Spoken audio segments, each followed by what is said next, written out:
Oi, gente, boa tarde. Eu sou a Eduarda Carvalho. Eu sou a Lívia Diniz. Eu sou a Maria Júlia. Eu sou a Mariana Cardoso. Eu sou a Luísa Rodrigues. Eu sou Yasmin Belatable e este é o Eletrocast, apresentando um choque de história. No episódio de hoje nós vamos falar sobre o período helenístico. Então vamos lá?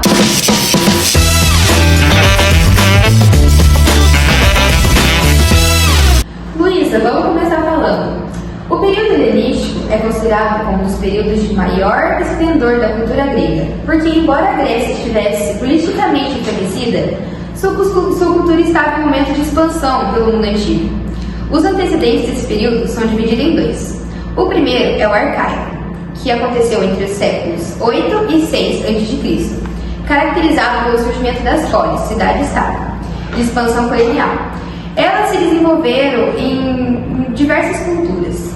A seção das polis, as cidades-estados independentes, como Atenas e Esparta, Corinto e Tebas, se destacaram como centros políticos e culturais e econômicos. Cada polis tinha sua forma de governo, leis e costumes. Essa é a primeira parte. Pode me falar um pouco sobre a segunda? Sim, o período clássico, que foi durante os séculos 5 e 4 a.C., considerado o apogeu da democracia ateniense, marcado principalmente pelas guerras médicas contra os persas e o florescimento da filosofia, arte e teatro. Tendo em vista esse fato, a gente também pode levar em consideração os séculos 5 e 4 a.C., que foram marcados por uma série de conflitos na Grécia. Esses conflitos foram as guerras médicas, as guerras de Peloponeso, a guerra de Corinto e os conflitos de Tebas e Esparta. O saldo de tantos embates foram a desestabilização e o enfraquecimento da Grécia continental. Sim, tendo em vista esses fatos, também podemos levar em conta que ao norte das zonas tradicionais da Grécia estava a Macedônia, que era um pequeno reino situado no limite do norte do mundo grego. Os macedônicos eram herdeiros dos últimos povos de língua grega, que se instalaram no sul da Península Balcânica e que desde o século 7 a.C. tinham poder centralizado em apenas um rei. Bom, do século 5 a.C. em diante, os macedônicos prosperaram rapidamente e ampliaram seus contatos com as principais cidades gregas. Esse processo de crescimento dos macedônicos entrou numa nova fase com o reinado de Filipe II da Macedônia, em 359 a.C. Ele se aproveitou do enfraquecimento dos seus vizinhos para iniciar as guerras de conquista. O resultado dessas guerras lançadas por Filipe II foi a conquista das cidades gregas, derrotadas na Batalha de Queroneia, em 338 a.C. Esse era o início do período helenístico, uma fase da história grega que começou com o domínio macedônico e acabou quando as cidades gregas perderam sua independência para os romanos, em 146 a.C. Agora vamos falar um pouco mais sobre o filho de Filipe II, Alexandre Magno, mais conhecido como Alexandre o Grande, uma das figuras mais importantes para a era helenística. Para entendermos com mais qualidade, acho melhor explicar um pouco de onde ele veio, quem ele foi, como morreu. Verdade, poderia começar explicando um pouco melhor de onde ele veio? Claro! Como dito anteriormente, ele era filho de Filipe II, rei da Macedônia, assim fazendo parte da dinastia Argélia. Vindo de uma família tão importante, ele teve acesso a um bom estudo, tendo como um de seus professores o famoso filósofo Aristóteles. Com todo o seu conhecimento, Alexandre o Grande foi um militar poderoso que expandiu o Império Macedônico através de suas conquistas na Ásia Menor, Egito e Índia. Suas batalhas foram marcadas por estratégias inovadoras e táticas habilidosas, estabelecendo um legado duradouro na história. Seu legado realmente é impressionante. Porém, vale mencionar que ele vai muito além de sua habilidade militar. Ele ampliou o contato comercial entre o Oriente e o Ocidente, mas que tal falar um pouco mais sobre a morte dele? Sobre sua morte é um tema a ser debatido. Alguns historiadores dizem que ele foi envenenado. Por outro lado, dizem que ele contraiu febre tifoide em uma de suas últimas batalhas na Índia, morrendo alguns dias depois em consequência de enfermidade. Alexandre morreu por volta de 323 a.C. na Babilônia e não deixou nenhum sucessor de seu trono. Outro fato interessante é que o corpo de Alexandre o Grande foi roubado por Ptolomeu. Esse foi um motivo concreto cujo qual desencadeou a Guerra dos Diálogos. E falando sobre sua morte, o império foi dividido entre seus generais. Assim, foram criados reinos. Um dos primeiros reinos foi o Ptolomaico, onde Ptolomeu que fundou em 305 a.C. E durou até aproximadamente 30 a.C. Ele fez uma promoção da cultura grega. Mas é interessante falar que isso é um termo um pouco complicado de ser dito. Quando a gente fala de período helenístico, nós usamos a palavra helenístico porque a gente se refere à cultura e influência grega. Porém, a gente entra num contexto de que, geograficamente falando, está errado, porque esse período se passava, na verdade, na região de Atenas. Então, o correto seria ateniense. Mas, historicamente falando, a gente usa o termo cultura grega, influência grega. A construção da sua capital foi impressionante em Alexandria. Ela fez um centro cultural e intelectual, a Biblioteca de Alexandria, que foi considerada como a primeira universidade do mundo. E essa promoção foi para garantir a estabilidade e agradar a população. Eles se auto-intitulavam faraós e construíram templos e patrocinavam festivais religiosos. Bom, no final desse reino, o seu poder foi enfraquecido por conta de conflitos internos, pressão e expansão do Império Romano. Mas ele só foi tomado pelos romanos depois da morte da Cleópatra VII. O segundo reino foi o Seleucida, que foi fundado por Seleuco I. Era localizado desde a Ásia Menor até o subcontinente indiano. Ele pegou a cultura grega, persa e babilônica. Eles tiveram desafios constantes, como invasão de povos como o Partos e o Bactros, que tinham raízes iranianas. Os reinos se fragmentaram e perderam os territórios, que foram absorvidos pelo Império Romano. Eles tiveram um centro de intercâmbio cultural, que era uma influência entre o Oriente e o Ocidente. Era como se fosse um vai e vem. Sua capital é cosmopolita. É uma metrópole com diversidade cultural, convivência, centro dinâmico e troca e inovações. E a gente também pode falar sobre a arquitetura monumental, que simbolizava poder e prestígio. O terceiro reino foi o de Macedônia, com sua capital é Pilha e foi fundado por Antígono. Ele tinha as mesmas bases que o reino de Seleucida, então eram os mesmos princípios. E o último reino foi o reino da Bitínia, que era localizado na Ásia Menor. Era um reino menor em comparação aos outros, mas tinha as alianças e as intrigas no mesmo nível. Bom, agora a gente vai para a Guerra dos Diádocos. Os diádocos eram generais de Alexandre, que se tornaram os principais contendedores pelo controle de seu vasto império. Batalhas épicas, alianças em constantes mudanças e intrigas políticas. Elas moldaram o mapa político do mundo helenístico. Bom, consequências significativas para as populações locais, com muitas áreas sendo devastadas pela guerra e sofrendo com a instabilidade política resultante da luta pelo controle do Império de Alexandre. A guerra foi finalmente concluída com a divisão do Império em diferentes reinos helenísticos. Assim, já mencionado anteriormente, que foram as divisões. Bom, quando a gente fala também sobre as guerras sírias, que eram conhecidas como Guerras dos Reis Selúcidas, foram uma série de conflitos que ocorreram entre os reinos helenísticos do Império Seleucida e do reino Ptolemaico. Eram travadas principalmente pela posse da região da Síria e do Levante, que era estrategicamente importante devido aos seus recursos naturais, né? Rotas comerciais e com localização geográfica também. Bom, durante esses conflitos houve movimentos populacionais e deslocamentos forçados de comunidades, o que resultou em uma mistura de culturas e identidades em algumas áreas. Influenciaram a disseminação e a interação de diferentes religiões e cultos, contribuindo para a diversidade religiosa que caracteriza o Levante até os dias de hoje. Esses conflitos também deixaram uma marca duradoura na memória coletiva das populações locais, sendo relembrados em histórias, lendas e tradições ao longo dos séculos. Bom, eu acho que vale ressaltar que mesmo diante de tantos desafios que ocorreram durante essa era, foi marcada por um intenso intercâmbio cultural, que resultou em uma mistura rica e diversificada de ideias, práticas e conhecimentos. Sim, esse período não só difundiu a cultura grega por vastas regiões, mas também assimilou e foi influenciado pelas culturas locais, criando uma tapeçaria cultural complexa e multifacetada. As campanhas de Alexandre resultaram na fundação de numerosas cidades, muitas das quais foram nomeadas Alexandria. Essas cidades tornaram-se centros de cultura grega ou helênica e funcionavam como pontos de contato entre os gregos e as populações locais. Alexandria, no Egito, por exemplo, tornou-se um importante centro cultural, famoso por sua biblioteca e seu farol.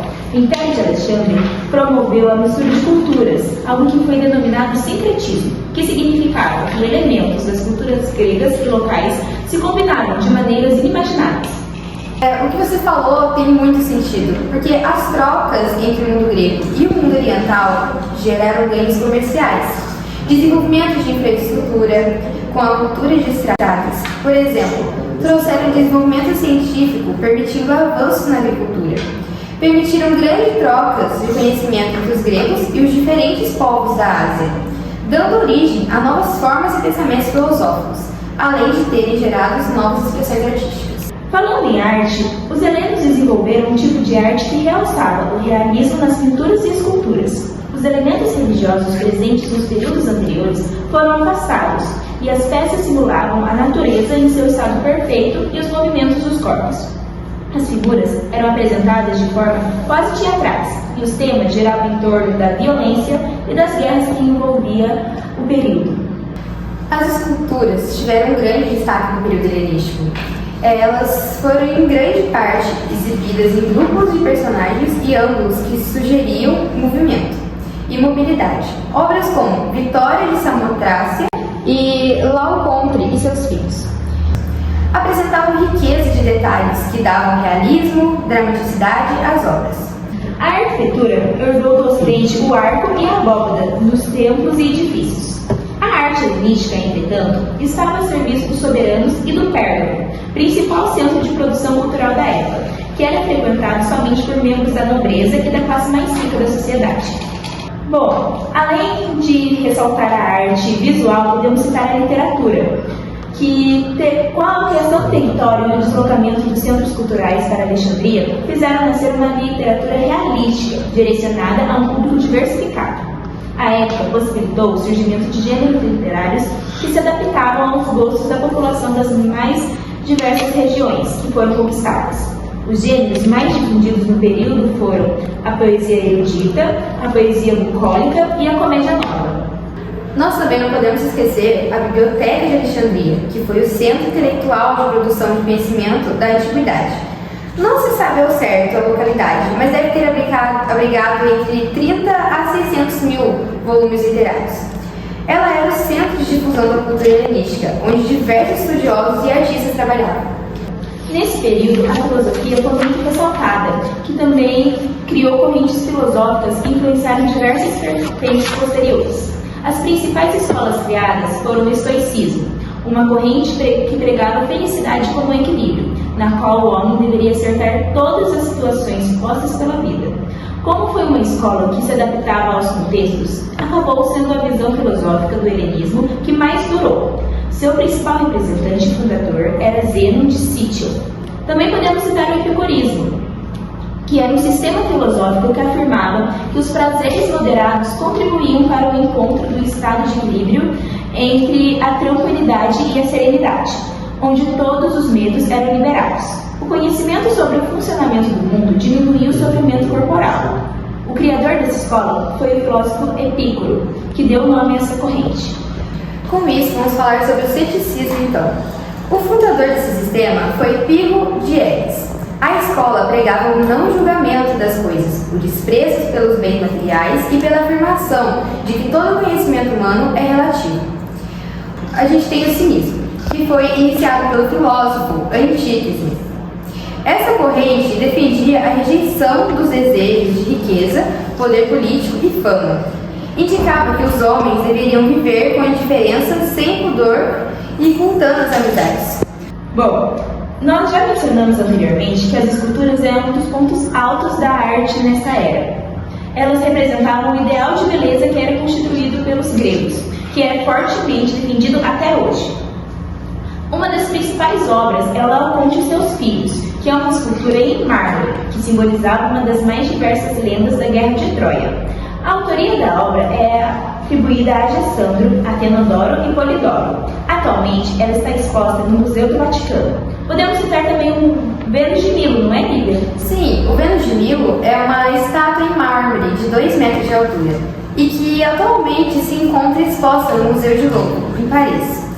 A datação e autoria, no entanto, gerou grande controvérsia por anos. Hoje já existe um consenso de que seja uma obra do período helenístico e atribuída a Alexandre de Antioquia. É considerada a estátua da antiguidade mais conhecida no mundo. Bom, você poderia citar pra gente quais são as principais características da religião helenística? Sim, eu vou começar pelo sincretismo religioso, que houve uma mistura de crenças práticas e religiosas de várias culturas, incluindo as tradições gregas, egípcias, persas e mesopotâmicas. Depois vamos para os cultos mistéricos. Eles prometiam aos iniciados uma experiência pessoal e direta com o divino e tornavam-se muito populares. Depois temos a definição dos líderes. A prática de cultuar líderes vivos como deuses se tornou comum. Alexandre o Grande foi um dos primeiros a ser reverenciado dessa maneira, e a prática continuou com seus sucessores e outros governantes helenísticos. Logo após, temos a expansão dos cultos orientais, os cultos originários do Oriente Médio, como os de Ísis e os de Serapis, que era do Egito, Mitra era da Pérsia e Cibele, Ásia Menor. Ganharam popularidade em todo o mundo helenístico. Esses cultos, muitas vezes, ofereciam salvação pessoal e vida após a morte, atraindo muitos seguidores. Por último, temos os filósofos e religião. Os filósofos helenísticos, como os epicuristas e estoicos, também tiveram um papel significativo no cenário religioso. Eles ofereciam novas formas de pensar sobre o divino e a espiritualidade, frequentemente em contraste com as práticas religiosas e tradicionais. Vale pontuar que a cultura vai muito além desses tópicos. Ela está muito relacionada ao dia a dia e ao cotidiano da sociedade, neste caso, a grega. Lá, a base familiar é a mesma que se repete na maior parte das sociedades antigas. As mulheres tinham a fertilidade extremamente valorizada, e seu papel era basicamente ser mãe e esposa. A educação era estritamente para os homens ricos das classes mais altas. Os escravos eram prisioneiros de guerra em sua maioria e atuavam em setores de economia, como a agricultura e a construção civil. A vida social era basicamente composta pelos festivais, principalmente os esportivos, como as Olimpíadas e o teatro.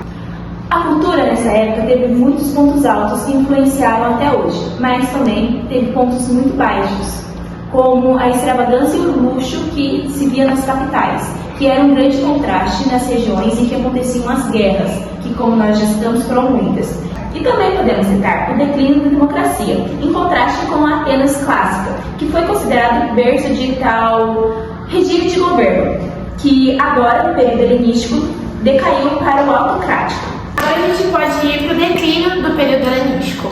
A gente dividiu em aproximadamente 5 razões para ele ter acontecido e como aconteceu. O primeiro foi a fragmentação política. Os reinos helenísticos se tornaram cada vez mais fragmentados devido à disputa interna, rivalidades entre os sucessores e pressões externas de impérios vizinhos. Como, por exemplo, o Império Romano, que a gente falou lá no início, que recebeu a maior parte dos reinos. A segunda foi a pressão externa, com conflitos que enfraqueceram os reinos helenísticos e eventualmente ajudaram com um colapso. A terceira foi a instabilidade interna. Intrigas políticas, corrupções, rebeliões internas e conflitos sociais também. A corrupção era endêmica nos reinos helenísticos, onde os governantes frequentemente usavam subornos e favores para manter a lealdade de seus funcionários militares. Um exemplo foi o Antíoco IV, que governava o Império Seleucida, que é conhecido por suas práticas corruptas e tirânicas. Ele usou o tesouro do Templo de Jerusalém para financiar suas campanhas militares. Bom, o quarto motivo foi o fim das dinastias. As dinastias fundadas pelos sucessores de Alexandre eventualmente se extinguiram, muitas vezes sem herdeiros diretos, levando a crises de sucessão e disputas pelo poder. O quinto foi a ascensão de Roma. O crescimento do poder romano na região do Mediterrâneo Oriental teve impacto significativo no declínio do período helenístico.